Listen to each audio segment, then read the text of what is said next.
I'll be honest, discussing the King's prostate was certainly not on my 2024 bingo card. Neither was reporting that 3 senior royals would be out of action for some time, yet here we are. The first half of this week was relatively quiet on the royal front, and I questioned why, considering the Wales children were now back at school, no royal engagements were scheduled for the Prince and Princess of Wales. Then, on Wednesday afternoon, I received word that the Princess had been admitted to hospital for what appeared to be pretty major surgery.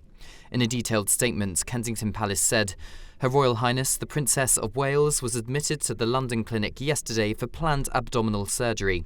The surgery was successful, and it is expected that she will remain in hospital for 10 to 14 days before returning home to continue her recovery. Based on the current medical advice, she is unlikely to return to public duties until after Easter." The Princess of Wales appreciates the interests this statement will generate. She hopes that the public will understand her desire to maintain as much normality for her children as possible, and her wish that her personal medical information remains private. Kensington Palace will therefore only provide updates on Her Royal Highness's progress when there is significant new information to share. The Princess of Wales wishes to apologise to all those concerned for the fact that she has to postpone her upcoming engagements.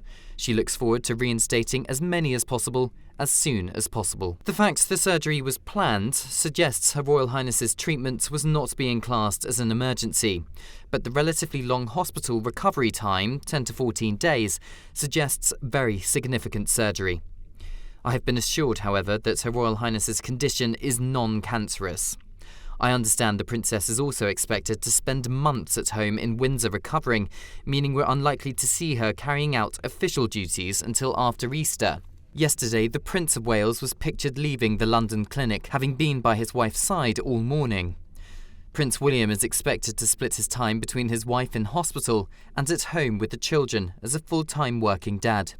Prince George, 10, Princess Charlotte, 8, and Prince Louis, 5, have all been attending school as normal this week and have not visited their mother in hospital. Given the circumstances, the Prince of Wales has also decided to postpone official engagements while his wife recovers at hospital and for a short period of time at home too. The reported official visits to Italy this spring has, as I understand it, also been put on hold. This shows the future king is putting his family first and postponing his official duties and engagements as heir to the throne. The prince is in a privileged position to be able to do this. Many fathers across the country would have to continue to go to work and earn a living.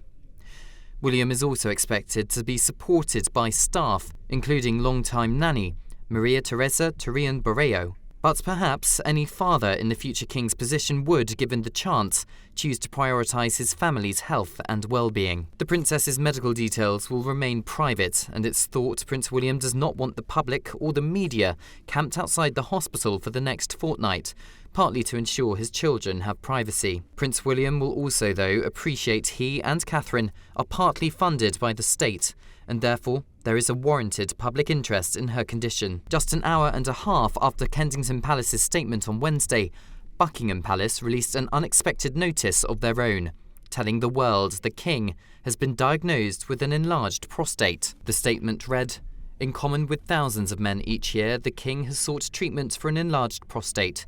His Majesty's condition is benign, and he will attend hospital next week for a corrective procedure. The King's public engagements will be postponed for a short period of recuperation." Yesterday, the Queen said her husband was fine and looking forward to getting back to work. It is incredibly rare for a member of the royal family to disclose such private medical details, but I understand His Majesty wanted to make his condition public to ensure other men who may be experiencing symptoms to seek medical advice. 1 in every 3 men over 50 will have symptoms of an enlarged prostate, including needing to visit the toilets more frequently, with more urgency, and have difficulty emptying their bladder. Since the 75-year-old monarch's announcement, the NHS website's prostate enlargement page received 11 times more visits on Wednesday compared to Tuesday, an average of 1 visit every 5 seconds. It appears the king could be helping thousands of men seek advice and treatment who otherwise would not have done so. Despite His Majesty's planned treatments being relatively routine, it does mean we are going to have 3 senior members of the royal family out of action for weeks. This just leaves Queen Camilla and less senior members of the working royal family to carry out official duties. Most working royals are well into their 70s and 80s, apart from the Duke and Duchess of Edinburgh. The Duke of Edinburgh turned 60 this year, and his wife Sophie celebrates her 59th birthday on Saturday. The Duke of Kent and Princess Alexandra have appeared increasingly frail in recent years and are rarely seen carrying out official engagements. In contrast, the relatively sprightly Duke and Duchess of Sussex stops being working members of the royal family in 2020 and moved to California. The Duke of York was forced to step down a year earlier in disgrace, and the Wales children are still at least a decade away from becoming working royals. It appears the working royal family has unexpectedly become short-staffed. So how will this affect the day-to-day running of the country? I understand the King will not be requiring any councillors of state to deputise on his behalf following his hospital stay. His Majesty is expected to still be able to work through his red boxes, reading official government documents and signing state papers. In 2022, the King asked for his working siblings, Princess Anne and Prince Edward, to be added to the list of councillors of state who could be called upon to deputise on his behalf. Usually, councillors of state are the monarch's spouse, Camilla, and the four most senior royals in the line of succession over the age of 21. That's Prince William, Prince Harry, Prince Andrew, and Princess Beatrice. It is now incredibly unlikely Prince Harry, Prince Andrew, or Princess Beatrice will have to carry out official state business due to the Princess Royal and the Duke of Edinburgh's elevated status. But with most working royals well above retirement age and the future King and Queen both out of action for some time, who will fill their shoes?